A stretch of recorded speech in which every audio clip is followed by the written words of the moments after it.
Damares Alves rompeu com o silêncio, jogou pastores no centro da CPI do INSS e detonou a blindagem da direita religiosa. Em minutos, o bolsonarismo entrou em curto-circuito. Durante anos, o bolsonarismo construiu uma aliança sólida com setores do neopentecostalismo.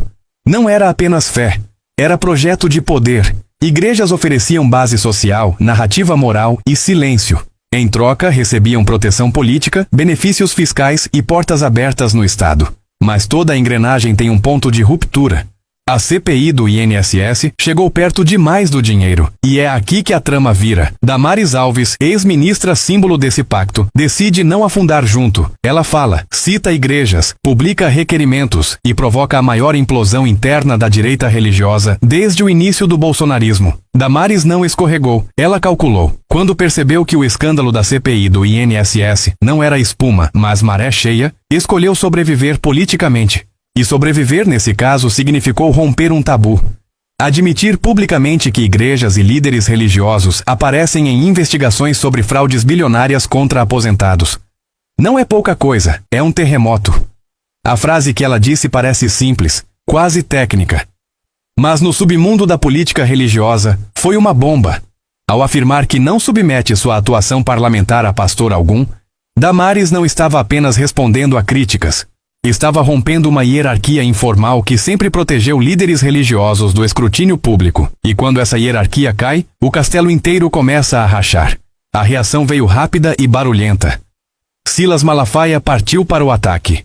Chamou Damares de cínica, mentirosa. Disse que tudo não passava de conversa fiada. O tom agressivo não é novidade. A novidade é o desespero, porque Malafaia sabe ler o vento. E o vento mudou. Mas o que ninguém esperava é que Damares não recuasse. Pelo contrário, ela dobrou a aposta. Publicou listas de requerimentos da CPI, confirmou pedidos de quebra de sigilo de igrejas e a convocação de pastores para depor. Citou explicitamente a Assembleia de Deus do Amazonas, instituição ligada à família do deputado Silas Câmara, líder da bancada evangélica na Câmara.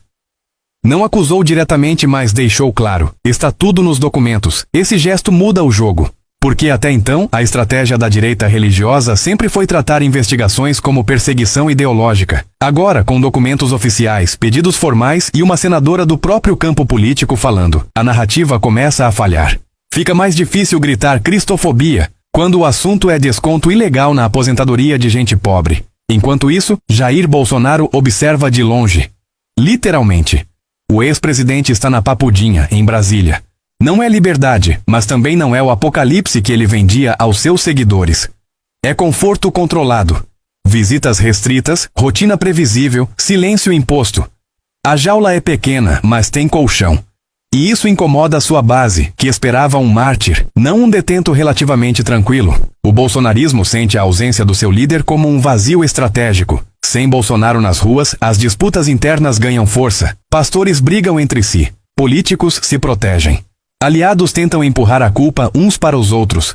E Damares, percebendo isso, age como quem pula do barco antes que a água chegue ao pescoço. Mas para entender a dimensão do escândalo, é preciso olhar para trás. Em 2020, com aval explícito de Bolsonaro, o Congresso aprovou a anistia de dívidas bilionárias de igrejas. A medida ampliou a imunidade tributária e livrou templos do pagamento de contribuições, como a CSLL. A Receita Federal já havia identificado manobras claras.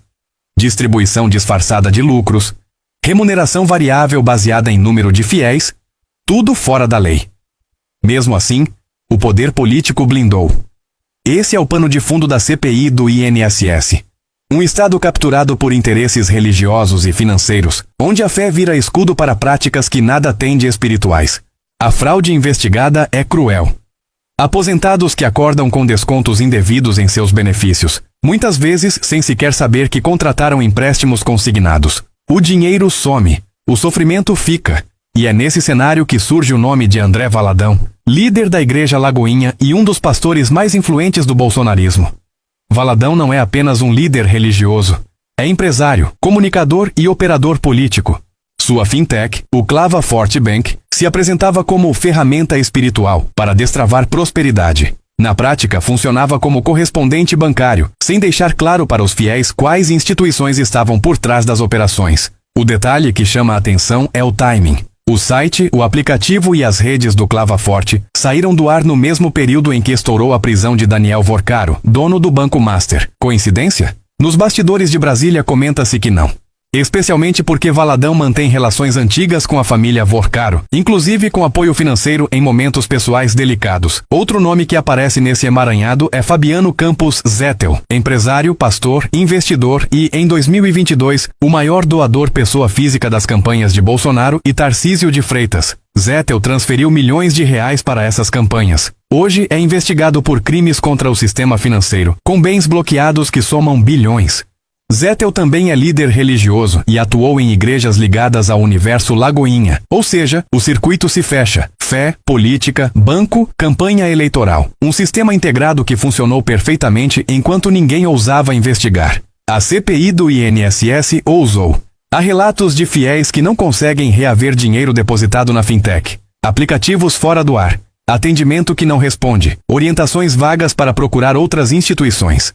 Gente simples, que confiou porque veio da igreja, agora peregrina atrás do próprio dinheiro. Isso não é detalhe, é o coração do escândalo. Damares diz sentir tristeza, diz que investigar igrejas lhe causa desconforto, mas insiste que a CPI tem dever constitucional de apurar tudo com base documental. Esse discurso não é apenas institucional, é estratégico. Ela tenta se posicionar como alguém que separa a fé de crime, e ao fazer isso joga os antigos aliados na defensiva. Malafaia reage com fúria porque entende o que está em jogo. Se a CPI avançar, cai a narrativa da perseguição, cai a blindagem moral, cai o discurso de que ninguém mexe com o ungido, e principalmente cai a aliança automática entre extrema-direita e liderança evangélica. O mais irônico é que, da briga entre Damares e Malafaia, o público começa a enxergar algo que sempre esteve ali. Não se trata de valores espirituais, mas de controle político e econômico. Quando o dinheiro entra em cena, a fé vira instrumento, e quando o instrumento quebra, a guerra começa. A direita religiosa vive hoje seu maior racha. De um lado, líderes que querem manter o pacto de silêncio. Do outro, políticos que percebem que a blindagem acabou e que a sobrevivência exige distância. Damares escolheu seu lado, Malafaia escolheu o confronto. Bolsonaro, isolado, assiste. E é aqui que a história ganha dimensão maior. Não é apenas um escândalo de corrupção. É uma crise de modelo. Um modelo em que igrejas funcionaram como empresas, campanhas eleitorais como investimentos e fiéis como base de extração. Quando esse modelo colide com a investigação pública, a reação é violenta porque o risco é existencial. A CPI do INSS ainda não terminou. Quebras de sigilo estão em análise. Convocações seguem na fila. Relatórios de inteligência financeira ainda virão. Nada está fechado. Mas uma coisa já mudou. O silêncio acabou. E quando o silêncio acaba, o poder muda de lado. No fim, a pergunta que fica não é se Damares traiu Bolsonaro. É por quanto tempo esse sistema conseguiria se sustentar sem que alguém pulasse do barco. Ela pulou. Outros podem pular. E quando muitos pulam, o barco afunda de vez. Se fé não pode ser escudo para roubo, deixa o like e comenta.